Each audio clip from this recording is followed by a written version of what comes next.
know you can't see nothing. But I'm going to start the 49. It's been sitting out here for a little while. I'm going to go pull it in the shop.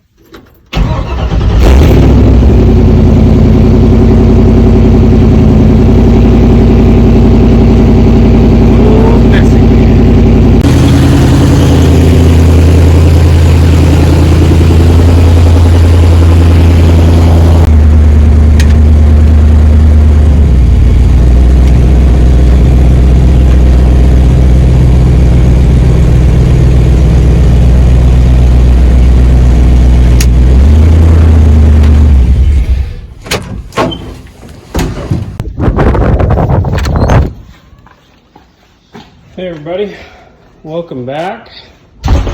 So today I'm working on the 49. I just got to finish some carpet underneath the seat, and I got to run one more row of bolts across right here to hold my wood in.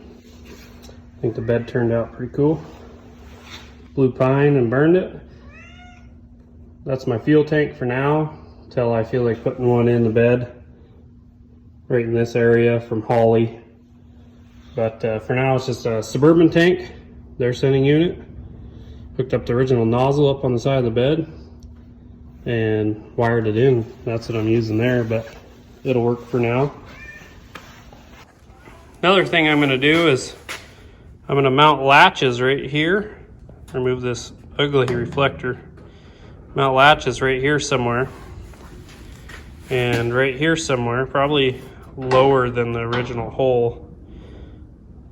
I'll keep that, but then I'll do another hole, and I want to do spring-loaded latches so I can just grab them and drop the tailgate down. And I'll use this existing ring here, and I'll find a way to bolt the chain on the other end out here, or maybe I'll weld it on. So then it sits perfectly flat when it's hanging down. You don't have to worry about hooking the hooks to make sure it's laying down. And yeah, had to weld this up the other day. This was all broken out. This tailgate was hanging. So I took this off and rebuilt it basically. A little bit of paint too. There's a few things, like you can see this side's cracking out. This side was really bad. I kind of welded a few little tiny welds over their welds and just kind of roughed it up, sanded it, and threw a little spritz of army green paint. But I wanted to keep that rough torch welded look on it. There's a few spots that they welded on this thing with like a torch, and I think it just adds so much character. Love the look of it. And I mean, even they welded the step onto the fender there.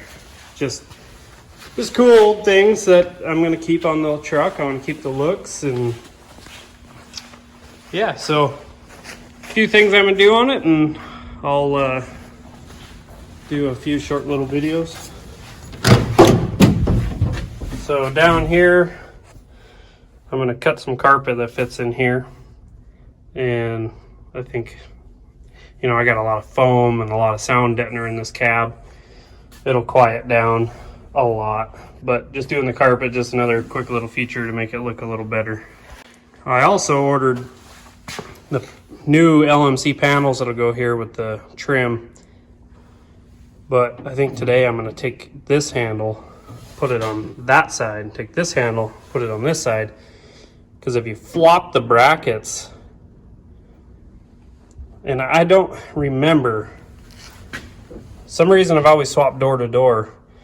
Maybe it changes the pole, I guess, when you just flip this, but it'll bring this rod down into this channel so the cover sits a little better. But we're gonna pulling these out and pulling this crappy insulation that's still here in the back panel. And yeah, so we'll see how we do there on time frame. Ordered window seal kit, door frame seal, and the cab seal kit. So hopefully it all works out. And this thing, I mean, already this door shuts like new, and minus the window rattle, it sounds good when it shuts. It don't sound tingy. There's sound deadener in the door, sound deadener in the cab. So I'll do a video on installing that all when it shows up. I just ordered it the other day, so stay tuned. So I'm just laying out a piece of carpet with the seat frame, because seat frame is roughly the size of underneath on the main cab frame for it. So I'll cut that to length. Then I'm going to spray adhesive down in the bottom, and I'll run the carpet in underneath, set it into place, and I'll run around with a razor blade and cut it to the exact contour, pull the excess out, and the inside of the seat will be done. I'll show you when it's finished. And just like that, carpet under the seat is done, trimmed in all the way along the base, underneath and down the back. You know, just another thing to kind of keep some sound out, but also cleans it up, makes it look really nice. So I think I'll do a tire jack and a bar. I'll probably integrate it into this bracket up here so it holds it in. I'll have a little tool bag with me, and then maybe a subwoofer, but I'm not sure. Definitely going to do the speaker here and in the back corners, so then it has some good sound. But yeah, so for the interior, I'm going to be done till my door parts show up for my seals and my panels. So stay tuned for that. But on to the next thing, we're going to do bolts in the bed. So I could run a straight edge from here to this bolt and drill the center of every board just like I did them, and bolt all them boards in the center. The biggest thing is that one bar, if that board wiggles, it makes a banging noise. Literally the crossbar is held in by 2 carriage bolts. So I'll just tie it all in with the rest on the wood. All right, drilled all my holes, got my bolts dropped in. Now I'm gonna go underneath and put some nuts and lock washers on, tighten it all up. You can see all the bolts punched through the cross member. I'm just gonna go put these nuts on there and tighten them down. There's a few, like one up in there, one on the other side, that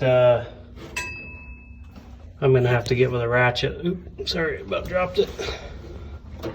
So yeah, we'll get this knocked out real quick. All right, all bolted up, snugged up, looking way better. Hopefully no more rattling.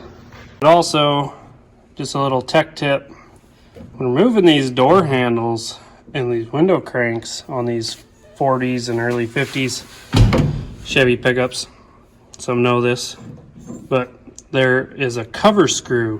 When you pull out the first screw, that's just a cover screw. There's an internal set screw in these that hold them in place. So you got to pull out one screw. It'll look like that. That's just a cover. And then inside, you can see there's another flathead screw. And that is what actually retains it on here.